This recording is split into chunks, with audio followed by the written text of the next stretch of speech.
ચલો તો ભાઈઓ અને બહેનો, આપણે જે મેથ્સના ટ્રિક્સની સિરીઝ ચાલુ કરી હતી બરાબર. આઈબીપીએસ ખાસ તો નજીકમાં છે, પરીક્ષા મહિનો બાકી રહ્યો છે બરાબર. ડિટ્ટો આજથી હવે કે 12 સપ્ટેમ્બરથી તમારી આરઆરબીની પરીક્ષાઓ લેવાની ચાલુ થઈ જશે, ક્લાર્ક અને પીઓની. છેલ્લો મહિનો છે અને આપણે પણ બહુ ઓછા ટૉપિક બાકી રહ્યા છે. કદાચ આ મેન્સ્યુરેશન પછી 3Dનું કાલે જોશું અને એના પછી ડીઆઈ જોશું બરાબર. પછી મને તો મારે જોવું પડશે, કોઈ કદાચ ટૉપિક બાકી રહેતો હોય તો ઠીક, નહીં તો આપણે જે છે આઈબીપીએસનો સિલેબસ પૂરો જાહેર કરીને આપણે એના પછી કંઈક એમાં અપવાદરૂપ રહેતું હોય કે પેપર સોલ્વિંગ પર ફોકસ કરશું બરાબર. ટૂંકમાં આ વખતે તમને ગમે તેમ કરીને આરઆરબી પાસ કરાવવાની છે ભાઈ બરાબર. અને મેં તમને કાલે કીધું હતું એનું કારણ બરાબર. કોઈક દાડો આવું બેંકમાં કોઈક કામથી બરાબર, તો સહેજ ઓળખીને લાઇનમાં ના ઊભું રાખતા બરાબર. લોન લેવા જઈશ, બીજું કોઈ કામથી તો નહીં આવું બરાબર. ચલો, મેન્સ્યુરેશન 2D એટલે કે પેલું સાદી ભાષામાં કહો ને તો પરિમિતિન ક્ષેત્રફળ 2D એટલે, ને 3D એટલે કહો તો ક્ષેત્રફળ ને ઘનફળ બરાબર. પણ આ શું પેલું ઇંગ્લિશમાં ખતરનાક બતાવવા આવા નામ આપે બરાબર. ચલો, તો આના ઇક્વેશન જે છે ને જરૂરી, એ હું તમને અદ્યતન વીએફએક્સ ટેકનોલોજીનો ઉપયોગ કરીને સ્ક્રીન પર બતાવી દઈશ. અને તમે જે મહેનત કરીને 1000 સબસ્ક્રાઈબર પહોંચાડી આપ્યા છે, જેના કારણે આપણે કાલે મેં એક પોસ્ટ મૂકી હતી, એવી આપણે પોસ્ટ મૂકી શકીએ છીએ હવે. તો એવી પોસ્ટમાં પણ હું તમને ઇક્વેશન્સ મૂકી દઈશ બરાબર. તો કન્ટિન્યુ કરીએ છીએ બરાબર. ચલો, અને અહીંયા ખાસ આઈબીપીએસના પ્રશ્નો પર ફોકસ છે બરાબર. ખાસ આઈબીપીએસના પૂછાયેલા પ્રશ્નોની જ આજે આપણે વાત કરીશું. એક લંબચોરસ તળિયાની લંબાઈ એ પહોળાઈ કરતાં બમણી છે, એટલે કે લંબાઈ એ પહોળાઈ કરતાં બમણી છે. આ એક્સ હોય તો 2x છે. જો ₹2 પ્રતિ વર્ગ મીટરના દરે તળિયું રંગવાનો ખર્ચ ₹256 થાય તો તળિયાની લંબાઈ કેટલી? હવે જુઓ, અહીંયા તળિયાનું ક્ષેત્રફળ આપી દીધું. ક્યાં આપ્યું? ₹2ના ભાવે ખર્ચો થાય છે ₹256 બરાબર. આ ઇનડાયરેક્ટલી આપણને ક્ષેત્રફળ આપી દીધું. કઈ રીતે? કે ભાઈ ₹256 છે, આ ₹2 પ્રતિ મીટર વર્ગ ખર્ચો થાય છે. રૂપિયા જશે, મીટર વર્ગ ઉપર જશે. આ શું આવી જશે? તમારું ક્ષેત્રફળ આવી ગયો બરાબર. અને ક્ષેત્રફળ તો તમને અહીંયાથી પણ મળી શકે છે, 2x ગુણ્યા x, 2x સ્ક્વેર બરાબર. ચાલો, વર્ગમૂળ તો એમાંય કરવાનું છે બરાબર. તો આને આ નીચે લઈ જાઓ તો x² બરાબર શું થશે? 256/4 બરાબર. તો x શું થશે? 16/2. તો આપણો જવાબ શું થશે? 8 બરાબર. આ તો કેસ સોલ્વ થઈ ગયો. આપણે શું શોધવાનું છે? લંબાઈ આપણી 2x છે, તો લંબાઈ થશે 16, પહોળાઈ પૂછે તો 8 બરાબર. તો આમ ક્ષેત્રફળ ઘનફળમાં કંઈ ખાસ હોતું નથી, અમુક આવશે વેરાયટી, તમને હું આજે બતાવી જ દઈશ બધી બરાબર. જોતા જઈએ. ચલો જુઓ, એક તારમાંથી ચોરસ બનાવો તો 484 મીટર વર્ગ જગ્યા રોકે, અને એ જ તારથી વર્તુળ બનાવો તો કેટલો વિસ્તાર રોકે? હવે જુઓ, એક વસ્તુ છે કે જો હું એક તારથી ચોરસ બનાવીશ, એટલે કે તારને આમ 4 ખૂણે આમ વાળી અને ચોરસ બનાવીશ, તો વચ્ચે આટલો વિસ્તાર રોકશે બરાબર. પણ પછી એને વર્તુળ બનાવો છે, મારે એકવાર એક તારને સીધો તો કરવો પડે ને પહેલાં. કોકનામાં આર્ટિસ્ટ માણસ હોય ને આમ ખૂણા વાળીને ગોળ બનાવી દે, વાત અલગ છે. પણ ટૂંકમાં અહીંયા તારની લંબાઈ શોધવી પડશે બરાબર. અને આ તાર આટલો જ છે, અને આ માપ કોઈ પણ આકૃતિનું ચારેય બાજુનું, એટલે કે એની ધારોનું માપનું ટોટલ હોય ને, એને પરિમિતિ તમે કહો છો. વર્તુળ હોય તો તમે એને પરિઘ કહો છો. વાત એક જ છે કે ભાઈ ધારનું માપ બરાબર. હવે ધારનું માપ તમે કઈ રીતે શોધી શકો? તો આ ચોરસ છે, એનો એરિયા આપી દીધો 424. હવે ચોરસની માની લો કે બાજુનું માપ બી છે, બી ફોર બાજુ, તો ચોરસનું ક્ષેત્રફળ b² બરાબર 484. તો બી કેટલું થાય? 22 થાય. આટલું તો આવડવું જોઈએ બરાબર. ચલો, પછી શું કહીએ છીએ કે હવે આપણે તો તારની લંબાઈ શોધવી પડશે. તો તાર કેટલું હશે? 1 2 3 4, 4 બી જેટલું, એટલે કે તાર કેટલું લંબાઈ હશે? 88 મીટર લાંબો તાર હશે. હવે આ 88 મીટર તારને વાળીને ગોળ બનાવી દઈએ છીએ બરાબર. તો આપણને એટલું તો ખબર પડે ને કે આ ગોળની ધારનું માપ, ધારનું માપ લંબાઈ કેટલી હશે? 88 મીટર. અને ગોળની ધારનું માપ એટલે આપણે એને કહીએ છીએ એની પરિઘ, એટલે કે 2πr. હવે જુઓ, મોટા ભાગે જ્યારે 11ના ગુણાકારમાં સંખ્યાઓ દેખાય ને તો પાઈ મૂકવાનો ટાઈમ નહીં બગાડવાનો, ડાયરેક્ટ છે ને 2 ગુણ્યા 22/7 જ મૂકી દેવાનું, આવું જ સૂત્ર મેળ દેવાનું, બરાબર. ટાઈમ બચશે થોડો. બરાબર 88, બરાબર. તો 22 × 2 = 44 ને 44 × 2 = 88, તો ત્રિજ્યા થઈ 14 મીટર, બરાબર. હવે વર્તુળ કેટલો વિસ્તાર રોકશે, વિસ્તાર રોકશે એટલે કે એની અંદરનો આટલો વિસ્તાર રોકશે, એને કહીએ છીએ આપણે ક્ષેત્રફળ, બરાબર. ધારે ધારનું માપ હોય ખાલી તો એ પરિમિતિ છે, પરિઘ છે, અંદરનો માપ હોય તો એ ક્ષેત્રફળ છે. આ જ બેસિક ડિફરન્સ છે, બરાબર. તો ક્ષેત્રફળ શોધવું હોય તો 22/7 r², બરાબર. પાઈ લખવાની, શું કરો, પાઈ લખીને પછી પાછું 22/7 જ લખવું ને, બરાબર. 14 × 14, બરાબર. 28 × 22, બરાબર. 560 ને 56 કેટલા થાય, 616 થશે, બરાબર. સહેલું છે ને, આ ગુણાકારમાં કોઈ મોટી વસ્તુ છે નહીં, બરાબર. 56 તમને ખબર જ છે, બરાબર. ખાલી 560 56 કરવાનું છે. તો જુઓ 616 મીટર સ્ક્વેર જગ્યા રોકશે આ તાર, બરાબર. તો અહીંયા ખાલી પરિઘને ક્ષેત્રફળના કન્સેપ્ટ તમારા ચેક કરે આવા દાખલા પૂછીને, બાકી કંઈ આમાં હોતું નથી. ચલો આગળ જઈએ. બે વર્તુળની પરિમિતિ પરિઘ કહો, બરાબર, એક જ વાત છે. 132 ને 176 છે, તેમના ક્ષેત્રફળનો તફાવત કેટલો. હવે કશું જ નહીં, તમારે વિચારવાની બેસવાનું, ડાયરેક્ટ મૂકી દો ને. પરિમિતિ એટલે 2 × 22/7 r, 132 મોટા માટે 2 × 22/7 બરાબર 176, બરાબર. હવે જુઓ, તમને 11ના ગુણાકારની ટ્રીક આપણી યાદ હોય ને તો તમને ખબર પડી જાય કે ભાઈ આ 11 × 12 છે તો 11 ભાગ ઉડી જાય, બરાબર. જો આપણી ટ્રીક ખ્યાલ હોય તો. અને 4 ભાગ ઉડશે, 4 × 12 તો r આવશે 21. મોટી ત્રિજ્યાની વાત કરશું તો જુઓ, 11ની ટ્રીક ખ્યાલ હોય તો તમે કહી શકો કે આ 16 × 11 છે, 16 ભાગ ગયો, 11 ગયો, 4 4 તો આ આવશે 28. તો 2 ત્રિજ્યાઓ તો આવી ગઈ. જો તમારું કામ બહુ સહેલું કરી નાખીશ, ગણતરી ઓછી કરી નાખીશ. હવે બેના ક્ષેત્રફળનો તફાવત, હવે મોટામાંથી નાનાનું ક્ષેત્રફળ જ બાદ થશે, તો 22/7 28નો વર્ગ ઓછા 22નો વર્ગ, આવું જ થાય, બરાબર. πr² - πr², તો મેં પાઈ કોમન લઈ લીધું તો r² - r².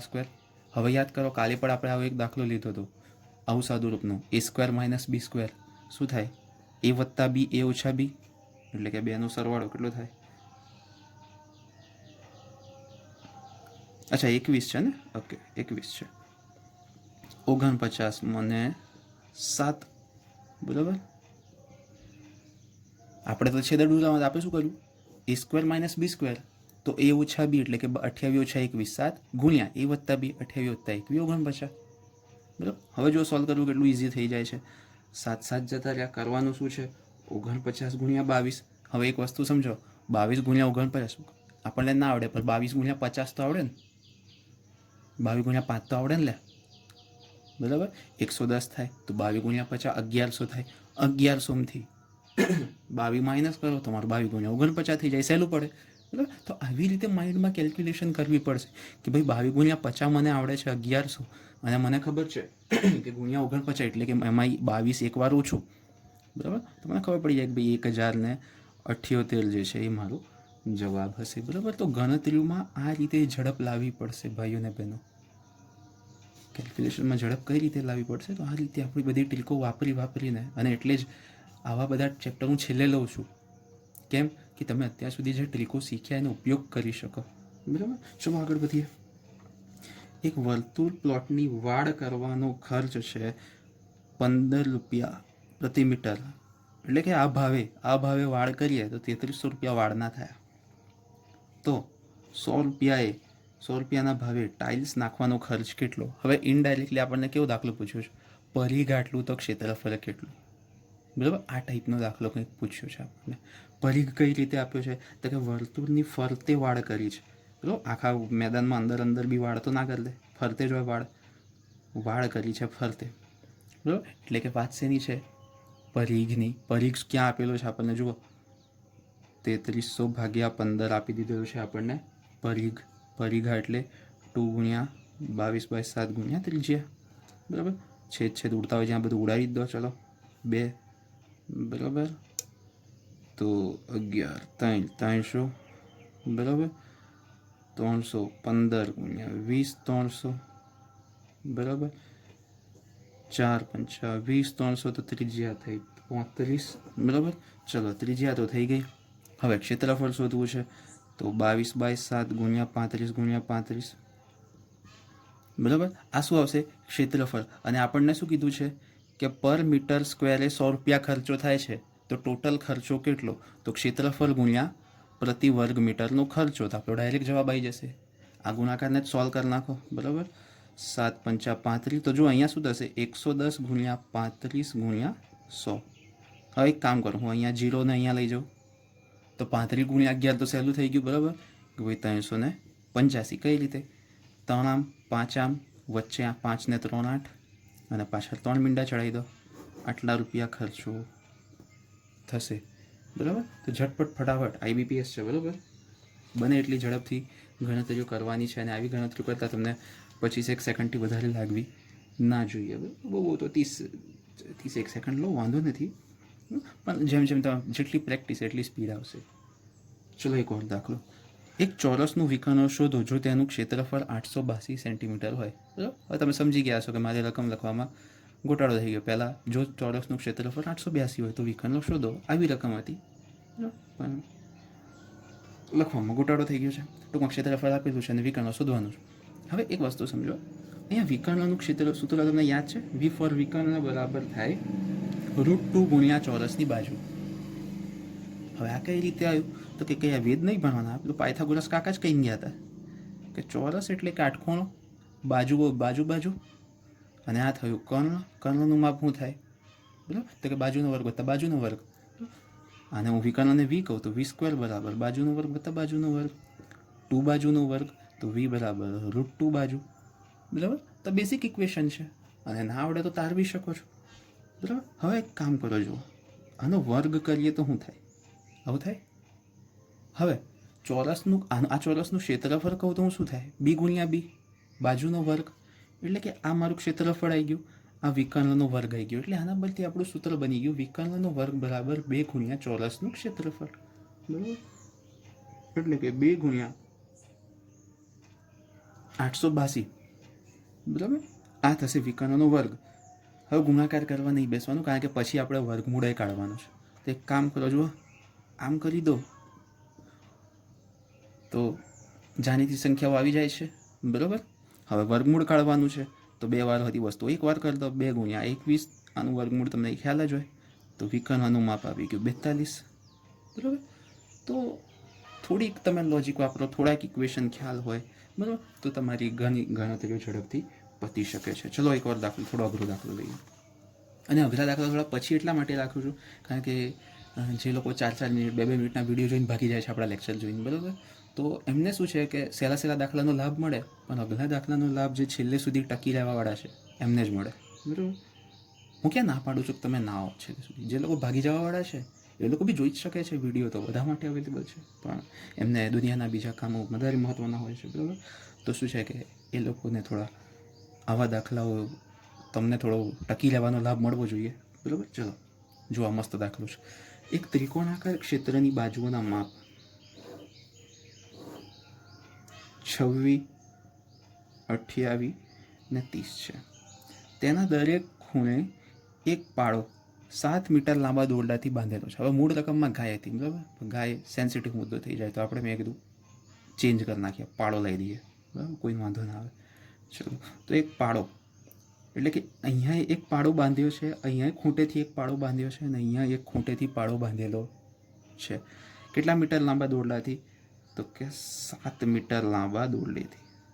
અહીંયા પણ 7 મીટર લાંબા દોરડેથી, અહીંયા પણ 7 મીટર લાંબા દોરડેથી. આ પાળો ત્રિકોણાકાર ક્ષેત્રના કેટલા ભાગમાં નહીં ચરી શકે? જો બહુ સરસ દાખલો છે ત્રિકોણ માટે, અને કંઈ હું માનું છું કે અઘરો દાખલો પૂછવો હોય તો આ પ્રકારનો દાખલો પૂછે તો મજા આવી જાય. બરાબર. હવે એક વસ્તુ સમજો, અહીંયા બે વસ્તુના તમારે કન્સેપ્ટ જોઈશે. સૂત્રો તો હું તમને પહોંચાડી દઈશ. બરાબર. એક વસ્તુ સમજો કે ભાઈ પાળાને ખૂંટાથી બાંધ્યો છે, બરાબર, એટલે કે પાળો આનાથી દૂર જઈ શકવાનો છે નહીં. એટલે કે પાળો 7 મીટર આ ખૂંટાથી 7 મીટરના એરિયામાં ગમે ત્યાં રખડી શકે. પણ એનાથી બહાર જઈ શકે નહીં. એટલે કે 7 મીટર ત્રિજ્યાવાળા વર્તુળના ક્ષેત્રફળમાં પાડો ગમે ત્યાં ફરી શકે પણ એનાથી બહાર ના જઈ શકે. હવે અહીંયા શું કીધું છે આપણને કે ભાઈ આખું વર્તુળ નથી થતું, વર્તુળનો આટલો ભાગ જ થાય છે. સેમ વસ્તુ અહીંયા થાય છે, સેમ વસ્તુ અહીંયા થાય છે. હવે આના ક્ષેત્રફળનું સૂત્ર પણ છે. શું સૂત્ર છે? કે આવું વર્તુળનું ક્ષેત્રફળ હોય, આ ખૂણો જો આપણને થીટા આપેલો હોય તો એના ક્ષેત્રફળનું સૂત્ર થાય છે πr² ગુણ્યા થીટા બાય 360. આ સૂત્ર છે આવા ભાગના ક્ષેત્રફળ શોધવાનું. હવે જુઓ, અહીંયા તો આપણને ખૂણો પણ આપેલો નથી, બરાબર? તો આપણે આટલા ભાગનું ક્ષેત્રફળ શોધવું હોય તો કઈ રીતે શોધી શકાય? તો એક વસ્તુ સમજો, તમને આ ખૂણો નથી આપ્યો, આ ખૂણો નથી આપ્યો, આ ખૂણો નથી આપ્યો, પણ ત્રિકોણના ત્રણેય ખૂણાનું ટોટલ તમને આપેલું છે ભાઈઓ અને બહેનો. ત્રિકોણના ત્રણેય ખૂણાનું ટોટલ આપેલું છે ને, બરાબર? તો આપણે કેસ સોલ્વ થઈ જશે. કઈ રીતે? જુઓ, આપણને પૂછ્યું છે કેટલા ભાગમાં નહીં ચરી શકે. એટલે કે આખું જો ઘાસનું મેદાન હોય તો આ પાડો આટલામાં ચરશે, આ પાડો આટલામાં ચરશે અને આ પાડો આટલામાં ચરશે. એટલે કે આ વચ્ચેનો ભાગ, એટલે કે ત્રિકોણનું ક્ષેત્રફળ માઇનસ આ જે ગોળાકાર ભાગના ક્ષેત્રફળ, એ આપણો જવાબ આવશે, બરાબર? એટલે કે અલ્ટિમેટલી તો આપણે આ ત્રણેય ગોળાકાર ક્ષેત્રફળનો સરવાળો જ કરવો છે. ક્લિયર? બરાબર? એટલે કે અને ત્રણેયની ત્રિજ્યા બી સમાન છે તો આપણો કેસ ઓલ સહેલો થઈ જાય કે ભાઈ πr² થીટા બાય 360 આનું ક્ષેત્રફળ, બરાબર? હવે માની લો કે આનો થીટા લઈ લઉં θ1, આનો લઈ લઉં θ2. સમજવા માટે પરીક્ષામાં આવું નથી કરવાનું, પરીક્ષામાં શું કરવાનું એવું તમને ડાયરેક્ટ કહી દઈશ. θ1 θ2 θ3 છે, બરાબર? તો કે ભાઈ વત્તા πr² ગુણ્યા θ2 બાય 360 વત્તા πr² θ3 ગુણ્યા 360. હવે πr² ભાગ્યા 360 તો બધામાં કોમન છે, આવશે શું? θ1 ગુણ્યા θ2 વત્તા θ3, એટલે કે ત્રણેય ખૂણાનો સરવાળો. એ કેટલો છે? 180, બરાબર? 180 અંશમાં છે, 360 છેદમાં છે, ભાગ ચાલશે. તો πr² બાય 2, એટલે કે આ ત્રણેય ગોળાકાર ભાગના ક્ષેત્રફળનો ટોટલ આવશે πr² બાય 2. અને આ તમે કોઈ પણ ત્રિકોણમાં વાપરી શકશો. એટલે કે કોઈ બી ત્રિકોણ કે જેના ખૂણાઓ પરથી સરખી ત્રિજ્યાના આવા વર્તુળ કાપેલા હોય તો એમના ક્ષેત્રફળનો ટોટલ થશે πr² બાય 2. આ ડાયરેક્ટ તમે યાદ રાખી શકો છો, બરાબર? એટલે કે આ દાખલામાં આપણે πr² બાય 2 વાપરીએ તો કેટલું થશે? 22 બાય 7 ગુણ્યા r², એટલે કે 7 ગુણ્યા 7 અને બાય 2, 7 ગયા, બરાબર? 2 ગયા તો 77 આવશે. એટલે કે આપણે ત્રિકોણના ક્ષેત્રફળમાંથી કેટલું બાદ કરવાનું છે? 77. હવે ત્રિકોણનું ક્ષેત્રફળ બાજુઓના માપ પરથી આપણે એક સૂત્ર અર્ધપરિમિતિવાળું પેલું જાણીએ છીએ, બરાબર? કે ભાઈ under root s minus a s minus b s minus c, બરાબર? જગ્યાના અભાવે થોડી ગણતરી હું ઉપર લઈ જાઉં છું, બરાબર? ચલો ગણતરી ઉપર લઈ જઈએ છીએ. તો અર્ધપરિમિતિ એટલે કે ત્રણે બાજુઓના માપ 26, 28 ને 30, બરાબર? તો 30 તરી 90, 90માંથી કેટલા ઓછા છે? 2 ને 4 6 ઓછા છે, તો 84 ભાગ્યા 2. તો શું થશે? અર્ધપરિમિતિ થઈ એની 42. જુઓ, તમારી જેટલી માઇન્ડમાં સ્પીડ. હવે કોઈક 26 વત્તા 28 વત્તા 30 કરે, મેં એના કરતાં શું કર્યું? 30 તરી 90, 90માંથી અહીંયા 2 ઓછા છે ને અહીંયા 4 ઓછા છે, 6 ઓછા છે, 84 ડાયરેક્ટ, બરાબર? હવે ઇક્વેશન વાપરો. 42માંથી પહેલી બાજુ 26, 42માંથી બીજી બાજુ 28, 42માંથી ત્રીજી બાજુ 30, બરાબર? હવે જો વર્ગમૂળ કરવાનું છે એટલે ગુણાકાર કરવા નહીં બેસવાનું, બરાબર? 6, 32 ને 12, 16 ગુણ્યા 14, બરાબર? ગુણ્યા 12. અહીંયા જ લાવી દો વર્ગમૂળનું સ્વરૂપ, અહીંયા લાવી દો કે ભાઈ 7 ગુણ્યા 6, 16 તો વર્ગમૂળ ડાયરેક્ટ થઈ જશે.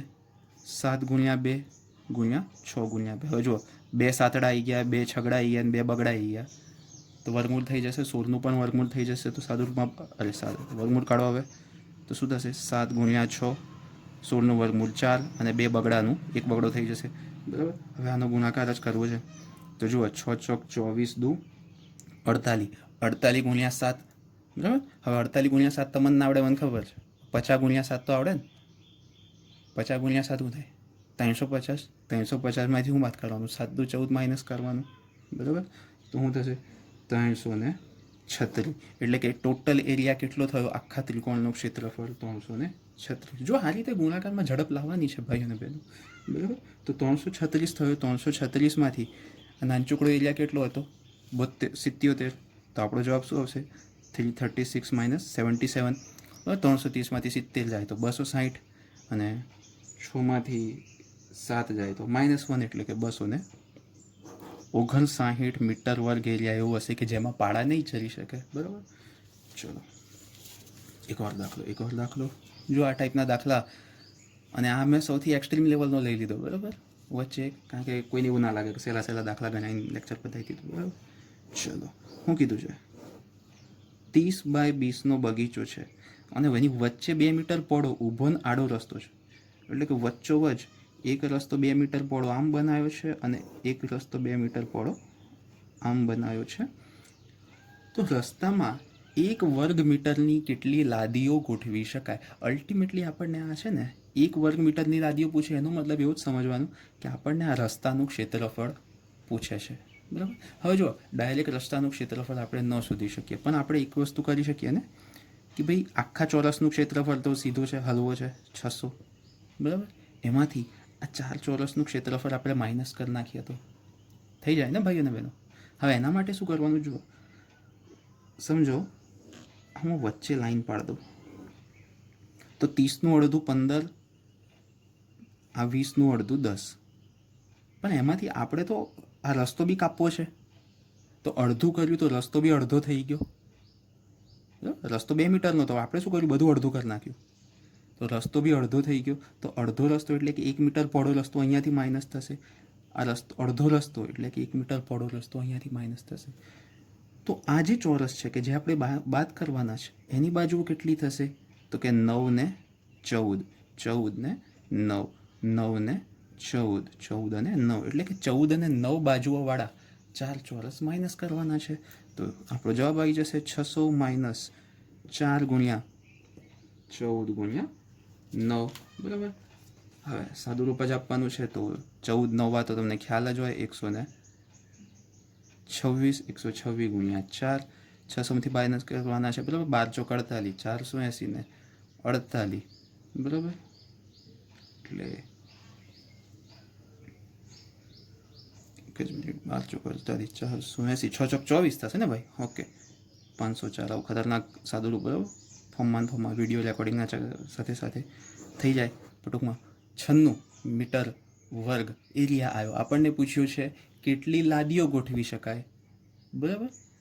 તો અથવા તો તમે આમ પણ કહી શકો, ના ખબર પડે ભાઈ 96 મીટર વર્ગમાં 1 મીટર વર્ગની કેટલી લાદીઓ? 96 લાદીઓ, બરાબર. પણ 1 મીટર વર્ગની લાદી પૂછે ને તો જેટલું એરિયા એટલી લાદીઓ, ડાયરેક્ટ છાપી દેવાનું, કોઈ એવું વિચારવા રહેવાનું નહીં. જો લગભગ હું ટ્રાય કરીશ કે દરેક ટાઈપનો એક દાખલો ગણાવું, બરાબર. કારણ કે આપણે જે છે મોબાઈલ ડેટાની લિમિટ આવે, બરાબર. જીઓના ભાવ વધી ગયા છે. 500 રૂપિયા પહેલાં 350માં મળતું હતું, 300 રૂપિયા, બરાબર. તો જો એક સાયકલનું પૈડું 5000 આંટામાં 11 કિલોમીટરનું અંતર કાપે છે, તો સાયકલના પૈડાની ત્રિજ્યા સેન્ટીમીટરમાં કેટલી? હવે જુઓ, અહીંયા પૈડું આંટા ફરે છે, બરાબર. એટલે કે પૈડાની અહીંથી આંટા ફરવાનું ચાલુ કરે તો પાછો આમ ફરતો પાછો આ પોઈન્ટ નીચે આવે તો એક આંટો પૂરો થયો કહેવાય. એટલે કે એની સરકમફરન્સ, એની પરિઘ જેટલો એક આંટો થાય, બરાબર. તો એક આંટો કેટલો થાય? એની પરિઘ જેટલો. અહીંયા કેટલા આંટા મારે છે? 5000 આંટા મારે છે. અને 5000 આંટા મારીને કેટલું અંતર કાપ્યું? 11 કિલોમીટર. આપણને શું કીધું છે? જવાબ સેન્ટીમીટરમાં. તો મીટર કરો, સેન્ટીમીટર કરી દો, થઈ ગયું. 3 મીંડા 5 દુ 10, તુઈજા, બરાબર. તો 22 પંચા 110, ત્રિજ્યા થઈ આપણી 7 પંચા 35 સેન્ટીમીટર, બરાબર. તો આ રીતે, બરાબર, આવા દાખલા પણ તમે સોલ્વ કરી શકો. તો જુઓ, 2D મેન્સ્યુરેશનમાં આવું પૈડું ફરે કે ભાઈ ટાઇલ્સો લગાવવાની હોય કે વર્તુળનું, ચોરસ સાથે ચોરસનું, વર્તુળ સાથે સંકળાયેલું હોય, બરાબર, ત્રિકોણમાંથી વર્તુળનું બાદ કરવાનું થાય. તો દરેક ટાઈપના મેં એક એક દાખલા તમને એક બે દાખલા કવર કરાવવાનો ટ્રાય કર્યો છે, બરાબર. કાલે આપણે જોઈશું મેન્સ્યુરેશન 3D, કે જેમાં નળાકાર ને શંકુ ને પેલું ઘન ને સમઘન ને લંબઘન ને એવું બધું આવશે, ખતરનાક વસ્તુ, બરાબર, કશું છે નહીં, બરાબર. અને ઇક્વેશન જે છે આના તમને વિડીયોમાં પણ હું પ્રોવાઈડ કરીશ, કે જેથી તમે પોઝ કરીને લખી શકો. અને આપણે જે હવે યુટ્યુબ પર નવો ફીચર આપણને અનલોક થયો છે એના દ્વારા પણ તમને પહોંચાડી દઈશું. તો જોરદાર પ્રેક્ટિસ કરજો, જોતા રહેજો. મળીશું કાલે. લાઇક શેર સબસ્ક્રાઈબ બી કરતા રહેજો. મળીશું કાલે નવા લેક્ચર સાથે.